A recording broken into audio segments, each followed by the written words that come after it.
Good evening, friends, and welcome to Sleepy Time Tales, a podcast aimed at helping you to get a good night's sleep.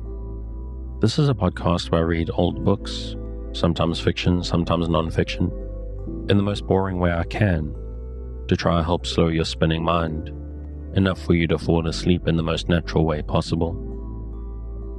The stresses of life often follow us to bed and keep us company, but I'm here to distract you from them and help you drift away. But before you do fall asleep, if you find Sleepy Time Tales helpful and you would like to support me to keep it going out to you and thousands of your fellow insomniacs, please consider supporting on the Patreon at patreon.com/sleepytimetales. If monthly is a bit much, you can also put a tip in the tip jar in the Ko-fi. These are both linked in the show notes. Or you can support Sleepy Time Tales by just telling people about it. If you know someone is struggling to sleep, just let them know where to find it, and let them see if it will help them. Let's get to tonight's reading, where it's actually a bit of a long one because I completed Ralph Waldo Emerson's Nature. So snuggle down, close your eyes, breathe deeply and listen closely as I lead you down the path to sleep.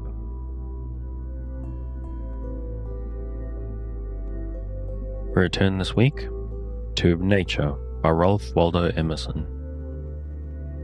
Chapter 6. Idealism. Thus is the unspeakable but intelligible and practicable meaning of the world conveyed to man, the immortal pupil in every object of sense. To this one end of discipline all parts of nature conspire.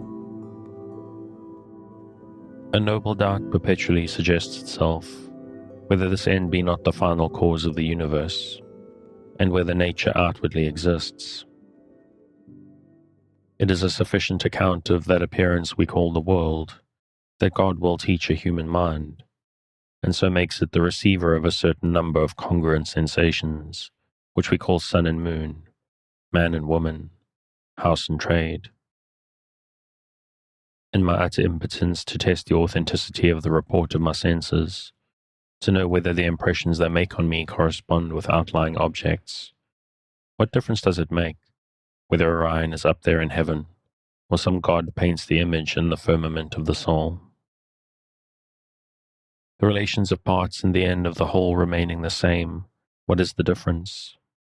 Whether land and sea interact and worlds revolve, and intermingle without number or end, deep yawning under deep and galaxy balancing galaxy, throughout absolute space, or whether, without relations of time and space, the same appearances are inscribed in the constant faith of man.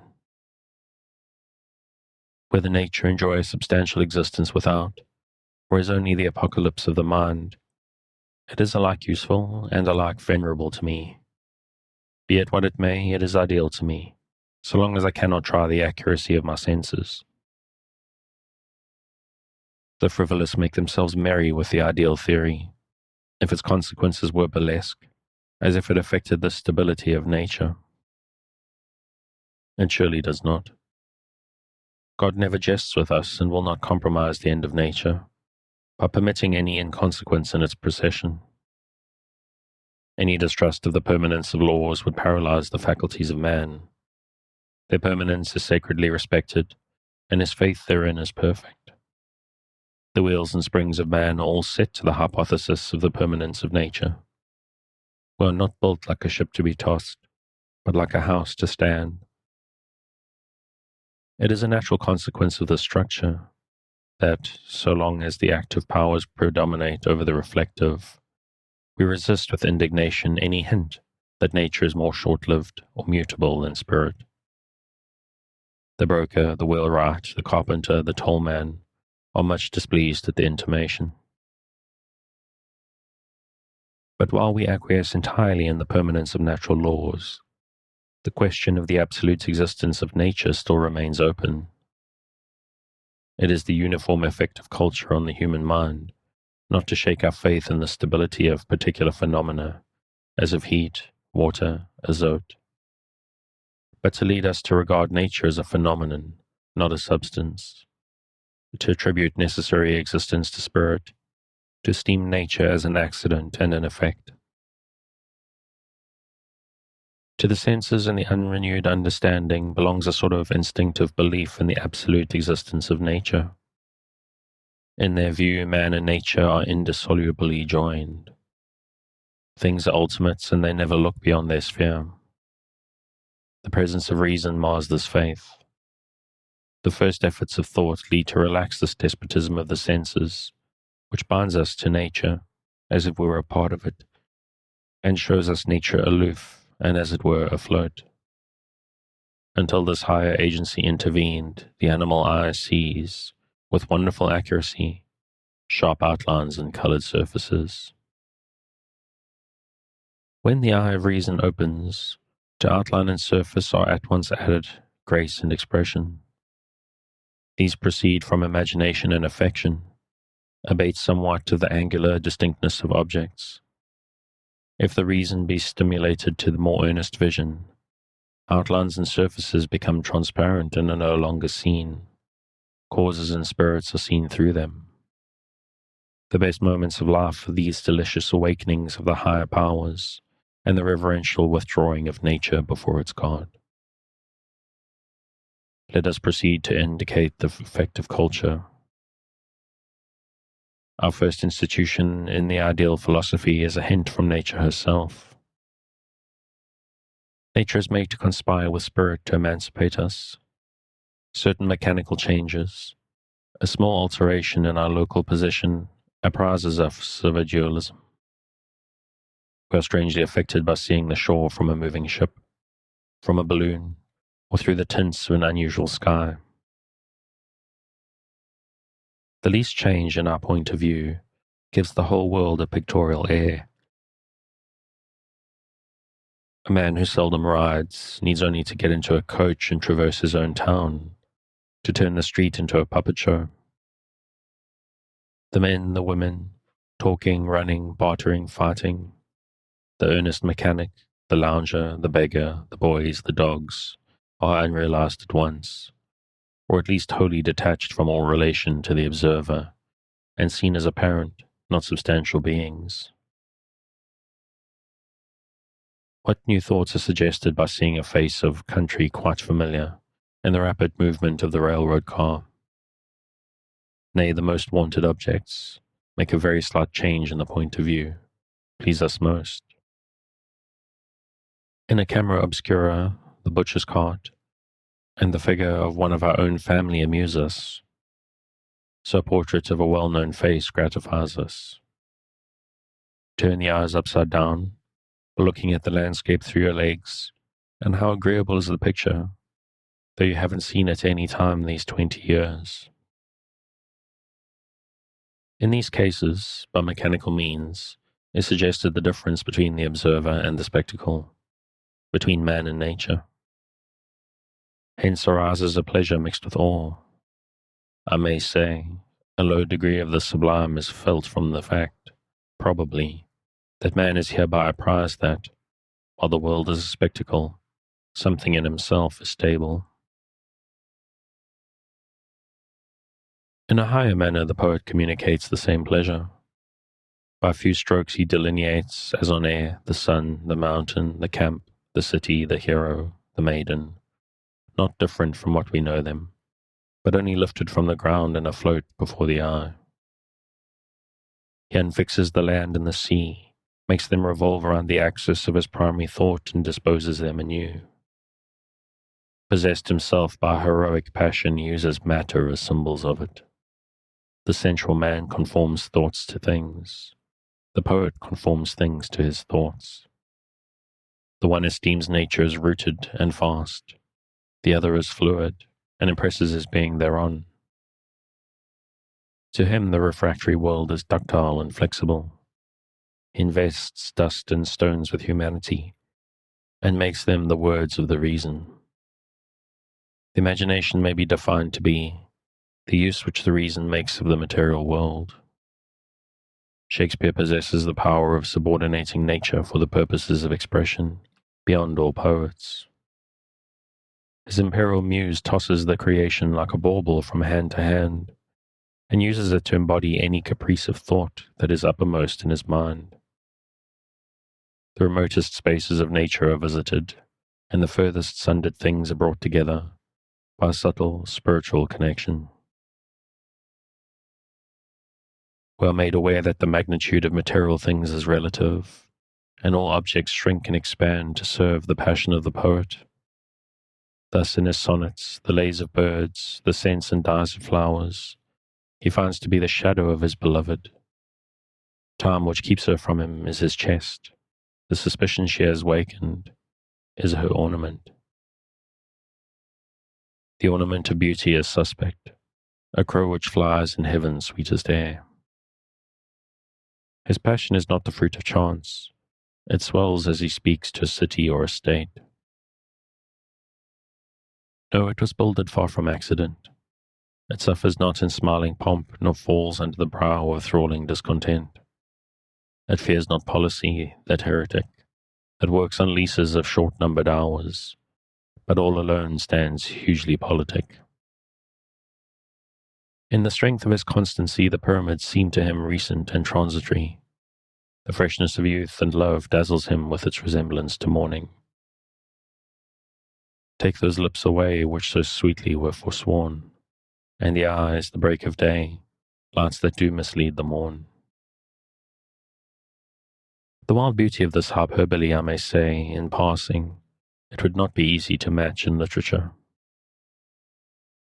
The transfiguration which all material objects undergo through the passion of the poet, this power which he exerts to dwarf the great, to magnify the small, might be illustrated by 1,000 examples from his plays. I have before me The Tempest, and I will cite only these few lines. Ariel, the strong-based promontory have I made shake, and by the spurs plucked up the pine and cedar. Prospero calls for music to soothe the frantic Alonso and his companions. A solemn air and the best comforter to an unsettled fancy, cure thy brains now useless, boiled within thy skull. Again, the charm dissolves apace, and as the morning steals upon the night, melting the darkness, so their rising senses begin to chase the ignorant fumes that mantle their clearer reason. Their understanding begins to swell, and the approaching tide will shortly fill the reasonable shores that now lie foul and muddy. The perception of real affinities between events, that is to say, of ideal affinities, for those only are real, enables the poet thus to make free with the most imposing forms and phenomena of the world, and to assert the predominance of the soul. Whilst thus the poet animates nature with his own thoughts, he differs from the philosopher only herein, that the one proposes beauty as his main end, the other truth. But the philosopher, not less than the poet, postpones the apparent order and relations of things to the empire of thought. The problem of philosophy, according to Plato, is for all that exists conditionally, to find a ground unconditioned and absolute. It proceeds on the faith that a law determines all phenomena, which being known, the phenomena can be predicted. That law, when in the mind, is an idea. Its beauty is infinite. The true philosopher and the true poet are one, and a beauty which is truth, and a truth which is beauty, is the aim of both. Is not the charm of one of Plato's or Aristotle's definitions strictly like that of the Antigone of Sophocles? It is, in both cases, that a spiritual life has been imparted to nature, that the solid seeming block of matter has been pervaded and dissolved by a thought, that this feeble human being has penetrated the vast masses of nature with an informing soul, and recognized itself in their harmony, that is, sees their law. In physics, when this is attained, the memory disburthens itself of its cumbrous catalogues of particulars, and carries centuries of observation in a single formula. Thus, even in physics, the material is degraded before the spiritual. The astronomer, the geometer, rely on their irrefragable analysis and disdain the results of observation. The sublime remark of Euler on his law of arches, "This will be found contrary to all experience, yet is true," had already transferred nature into the mind, and left matter like an outcast corpse. Intellectual science has been observed to beget invariably a doubt of the existence of matter. Turgot said, "He that has never doubted the existence of matter may be assured he has no aptitude for metaphysical inquiries. It fastens the attention upon immortal, necessary, uncreated natures, that is, upon ideas, and in their presence we feel that the outward circumstance is a dream and a shade. While we wait in this Olympus of gods, we think of nature as an appendix to the soul. We ascend into their region, and know that these are the thoughts of the Supreme Being. These are they who were set up from everlasting, from the beginning, or ever the earth was. When he prepared the heavens, they were there. When he established the clouds above, when he strengthened the fountains of the deep, then they were by him as one brought up with him. Of them took he counsel. Their influence is proportionate. As objects of science that are accessible to few men, yet all men are capable of being raised by piety or by passion into their region, and no man touches these divine natures without becoming, in some degree, himself divine. Like a new soul, they renew the body. We become physically nimble and lightsome. We tread on air. Life is no longer irksome, and we think it will never be so. No man fears age or misfortune or death in their serene company, for he is transported out of the district of change. Whilst we behold unveiled the nature of justice and truth, we learn the difference between the absolute and the conditional or relative. We apprehend the absolute. As it were, for the first time we exist. We become immortal, for we learn that time and space are relations of matter, that with the perception of truth or a virtuous will they have no affinity. Finally, religion and ethics, which may be fitly called the practice of ideas, or the introduction of ideas into life, have an analogous effect with all lower culture, in degrading nature and suggesting its dependence on spirit. Ethics and religion differ herein, that the one is a system of human duties commencing from man, the other from God. Religion includes the personality of God, ethics does not. They are one to our present design. They both put nature underfoot. The first and last lesson of religion is, the things that are seen are temporal, the things that are unseen are eternal. It puts an affront upon nature.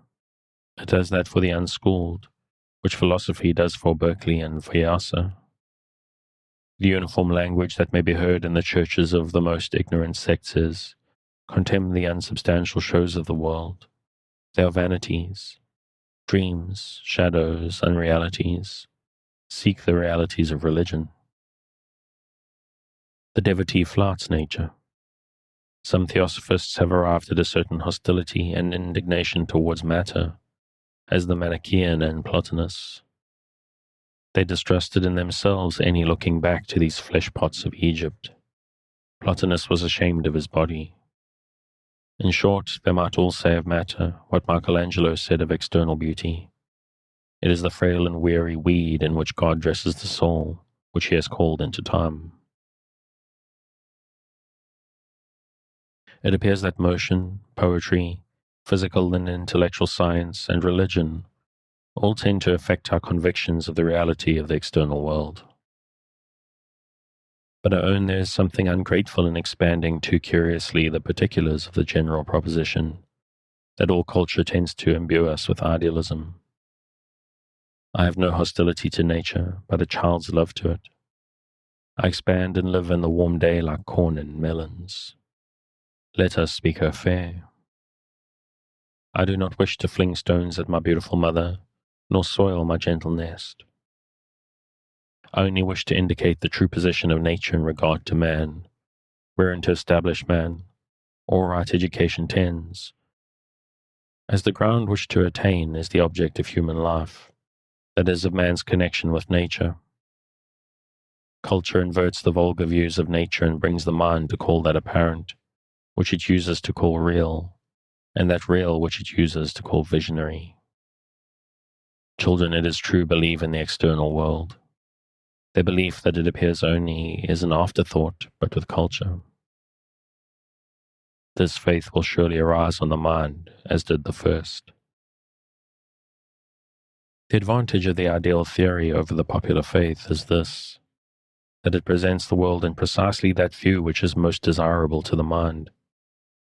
It is in fact a view which reason, both speculative and practical, that is, philosophy and virtue, take. For seen in the light of thought, the world always is phenomenal, and virtue subordinates it to the mind. Idealism sees the world in God. It beholds the whole circle of persons and things, of actions and events, of country and religion, not as painfully accumulated, atom after atom, act after act, in an aged creeping past, but as one vast picture, which God paints on the instant eternity for the contemplation of the soul. Therefore the soul holds itself off from a too trivial and microscopic study of the universal tablet. It respects the end too much, to immerse itself in the means. It sees something more important in Christianity than the scandals of ecclesiastical history, or the niceties of criticism. And, very curious concerning persons or miracles, and not at all disturbed by chasms of historical evidence, it accepts from God the phenomenon, as it finds it, as the pure and awful form of religion in the world. It is not hot and passionate at the appearance of what it calls its own good or bad fortune, at the union or opposition of other persons. No man is its enemy. It accepts whatsoever befalls as part of its lesson. It is a watcher more than a doer, and it is a doer only that it may better watch. Chapter 7. Spirit. It is essential to a true theory of nature and of man that it should contain somewhat progressive uses that are exhausted, or that may be, and facts that end in the statement, cannot be all that is true of this brave lodging wherein man is harbored, and wherein all his faculties find appropriate and endless exercise. And all the uses of nature admit of being summed in one, which yields the activity of man an infinite scope. Through all its kingdoms, to the suburbs and outskirts of things, it is faithful to the cause whence it had its origin. It speaks of spirit. It suggests the absolute. It is a perpetual effect. It is a great shadow pointing always to the sun behind us. The aspect of nature is devout, like the figure of Jesus. She stands with bended head and hand folded upon the breast. The happiest man is he who learns from nature the lesson of worship. Of that ineffable essence which we call spirit, he that thinks most will say least. We can foresee God in the course, and as it were, instant phenomena of matter. But when we try to define and describe himself, both language and thought desert us, and we are as helpless as fools and savages. That essence refuses to be recorded in propositions. But when nature has worshipped him intellectually, the noblest ministry of nature is to stand as the apparition of God. It is the organ through which the universal spirit speaks to the individual and strives to lead back the individual to it.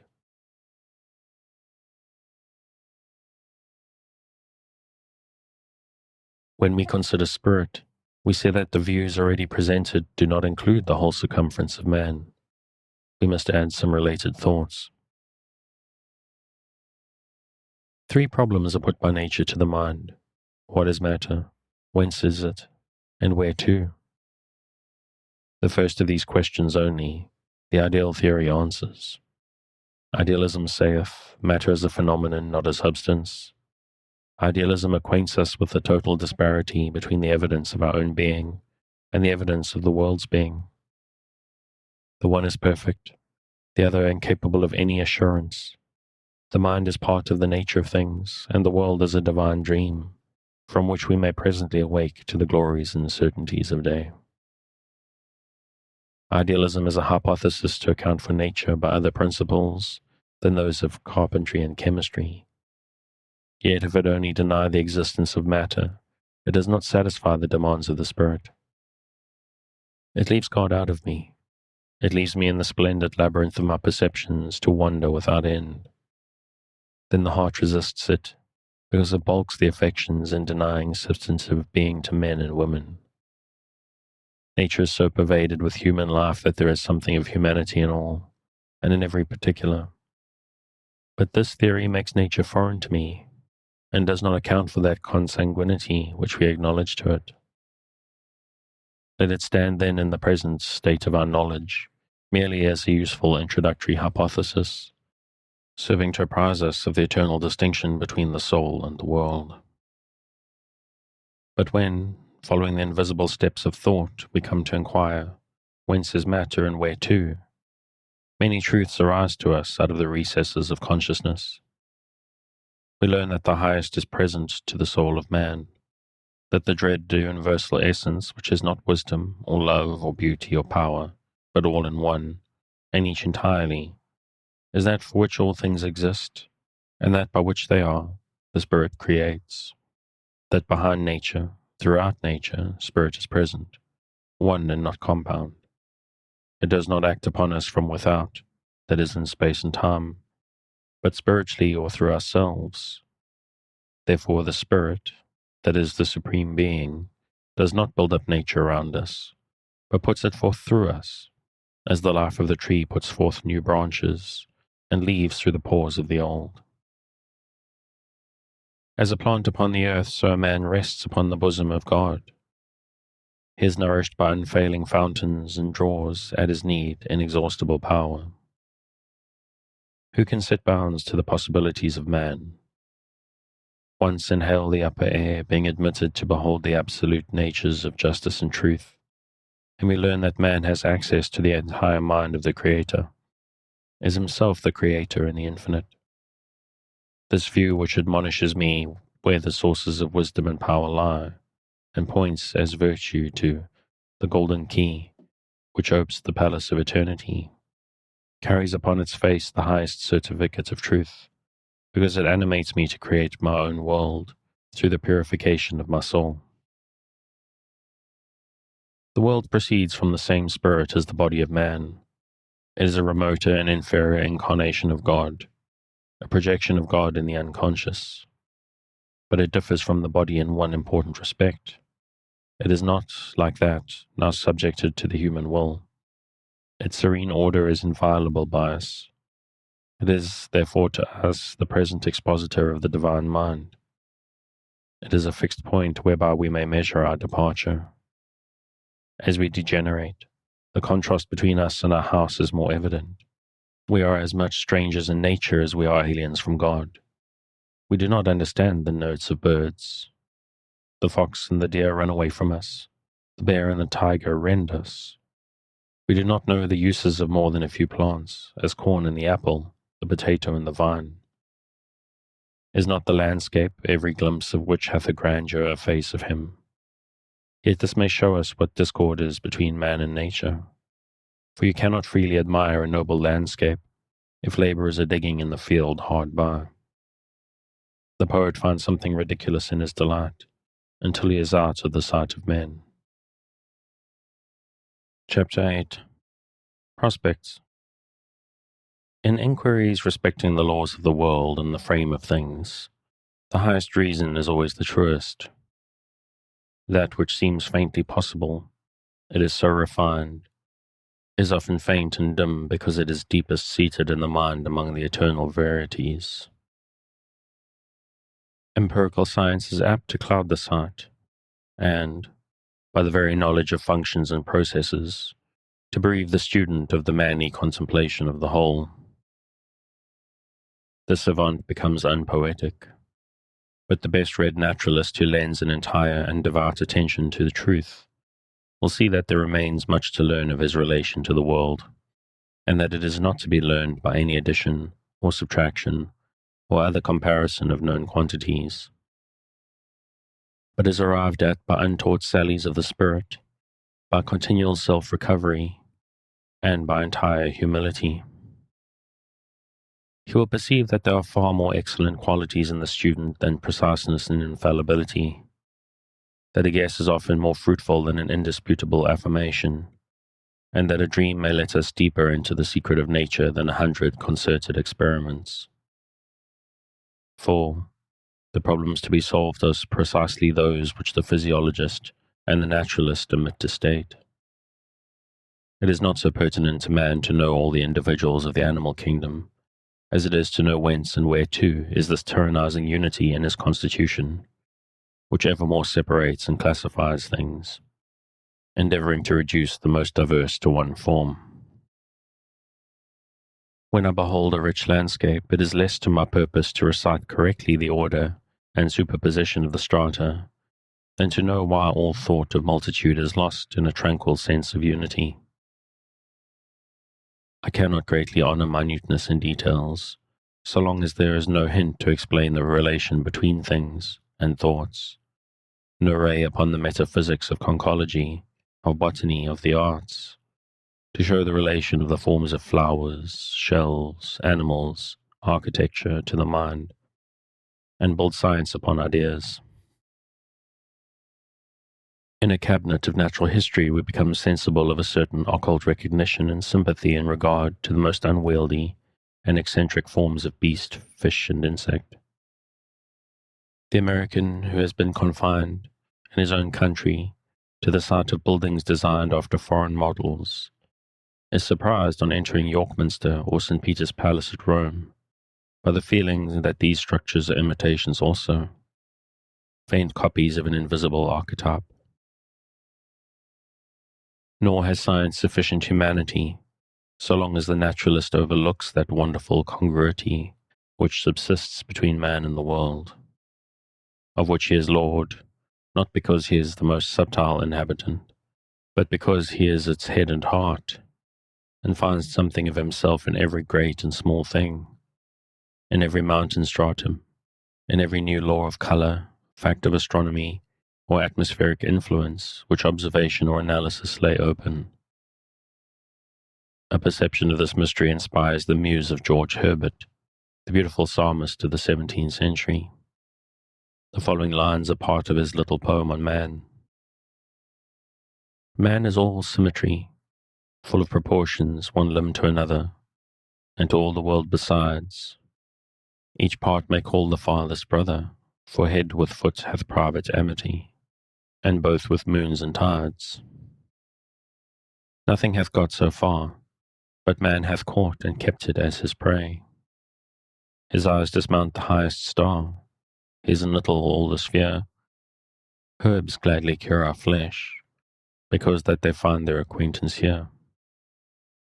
For us the winds do blow, the earth doth rest, heaven move and fountains flow. Nothing we see but means our good, as our delight, or as our treasure. The whole is either our cupboard of food, or cabinet of pleasure. The stars have us to bed. Night draws the curtain which the sun withdraws. Music and light attend our head. All things unto our flesh are kind, in their descent and being to our mind, in their ascent and cause. More servants wait on man than he'll take notice of. In every path he treads down that which doth befriend him. When sickness makes him pale and wan, O mighty love, man is one world and hath another to attend him. The perception of this class of truths makes the attraction which draws men to science, but the end is lost sight of in attention to the means. In view of this half sight of science, we accept the sentence of Plato, that poetry comes nearer to vital truth than history. Every surmise and vaccination of the mind is entitled to a certain respect, and we learn to prefer imperfect theories and sentences which contain glimpses of truth, to digest systems which have no one valuable suggestion.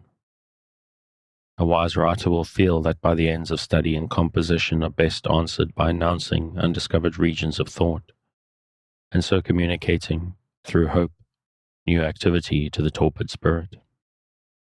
I shall therefore conclude this essay with some traditions of man and nature, which a certain poet sang to me, and which, as they have always been in the world, and perhaps reappear to every bard, may be both history and prophecy. The foundations of man are not in matter but in spirit. but the element of spirit is eternity. To it, therefore, the longest series of events, the oldest chronologies are young and recent. In the cycle of the universal man, from whom the known individuals proceed, centuries are points, and all history is but the epoch of one degradation. We distrust and deny inwardly our sympathy with nature. We own and disown our relation to it by turns. We are, like Nebuchadnezzar, dethroned, bereft of reason and eating grass like an ox. But who can set limits to the remedial force of spirit? A man is a god in ruins. When men are innocent, life shall be longer and shall pass into the immortal, as gently as we awake from dreams. Now the world would be insane and rabid if these disorganizations should last for hundreds of years. It is kept in check by death and infancy. Infancy is the perpetual Messiah which comes into the arms of fallen men and pleads with them to return to paradise. Man is the dwarf of himself. Once he was permeated and dissolved by spirit. He filled nature with his overflowing currents. Out from him sprang the sun and moon, from man the sun, from woman the moon. The laws of his mind, the periods of his actions externized themselves into day and night, into the year and the seasons. But having made for himself this huge shell, his waters retired. He no longer fills the veins and veinlets. He is shrunk to a drop. He sees that the structure still fits him, but fits him colossally. Say, rather, once it fitted him. Now it corresponds to him from far and on high. He adores timidly his own work. Now is man the follower of the sun, and woman the follower of the moon. Yet sometimes he starts in his slumber, and wonders at himself and his house, and muses strangely at the resemblance betwixt him and it. He perceives that if his law is still paramount, if he still have elemental power, if his word is sterling yet in nature, it is not conscious power. It is not inferior, but superior to his will. It is instinct. Thus my Orphic poet sang. At present man applies to nature but half his force. He works on the world with his understanding alone. He lives in it and masters it by a penny wisdom. And he that works most in it is but half a man. And whilst his arms are strong and his digestion good, his mind is imbruted, and he is a selfish savage. His relation to nature, his power over it, is through the understanding, as by manure. The economic use of fire, wind, water, and the mariner's needle, steam, coal, chemical agriculture, the repairs of the human body by a dentist and the surgeon. This is such a resumption of power, as if a banished king should buy his territories inch by inch, instead of vaulting at once into his throne.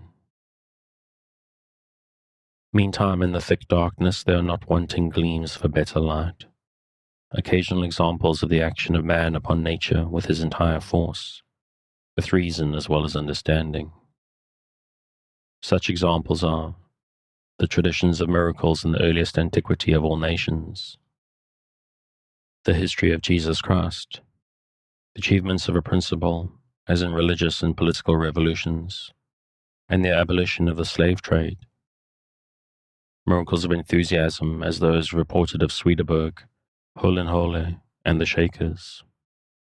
Many obscure and yet contested facts now arranged under the name of animal magnetism, prayer, eloquence, self-healing, and the wisdom of children. These are examples of reason's momentary grasp of the scepter, the exertions of a power which exists not in time or space, but an instantaneous, in-streaming, causing power. The difference between the actual and the ideal force of man is happily figured by the schoolmen, in saying that the knowledge of man is an evening knowledge, vespertina cognitio, but that of God is a morning knowledge, matutina cognitio. The problem of restoring to the world original and eternal beauty is solved by the redemption of the soul. The ruin or the blank that we see when we look at nature is in our own eye. The axis of vision is not coincident with the axis of things, and so they appear not transparent but opaque. The reason why the world lacks unity and lies broken and in heaps is because man is disunited with himself. He cannot be a naturalist until he satisfies all the demands of the spirit. Love is as much its demand as perception. Indeed, neither can be perfect without the other. In the uttermost meaning of the words, thought is devout, and devotion is thought. Deep calls unto deep. But in actual life, the marriage is not celebrated. There are innocent men who worship God after the tradition of their fathers, but their sense of duty has not yet extended to the use of all their faculties. And there are patient naturalists, but they freeze their subject under the wintry light of the understanding. Is not prayer also a study of truth, a sally of the soul into the unfound infinite? No man ever prayed heartily without learning something. But when a faithful thinker, resolute to detach every object from personal relations and see it in the light of thought, shall at the same time kindle science with the fire of the holiest affections, then will God go forth anew into the creation. It will not need, when the mind is prepared for study, to search for objects. The invariable mark of wisdom is to see the miraculous in the common. What is a day? What is a year? What is summer? What is woman? What is a child? What is sleep? To our blindness, these things seem unaffecting. We make fables to hide the boldness of the fact and conform it, as we say, to the higher law of the mind. But when the fact is seen under the light of an idea, the gaudy fable fades and shrivels. We behold the real higher law. To the wise, therefore, a fact is true poetry, and the most beautiful of fables. These wonders are brought to our own door. You also are a man and woman, and their social life, poverty, labor, sleep, fear, fortune, are known to you. Learn that none of these things is superficial, but that each phenomenon has its roots in the faculties and affections of the mind. Whilst the abstract question occupies your intellect, nature brings it in the concrete, to be solved by your hands. It were a wise inquiry for the closet, to compare, point by point, especially at remarkable crises in life, our daily history with the rise and progress of ideas in the mind. So shall we come to look at the world with new eyes. It shall answer the endless inquiry of the intellect, what is truth? And of the affections, what is good? By yielding itself passive to the educated will. Then shall come to pass what my poet said. Nature is not fixed but fluid.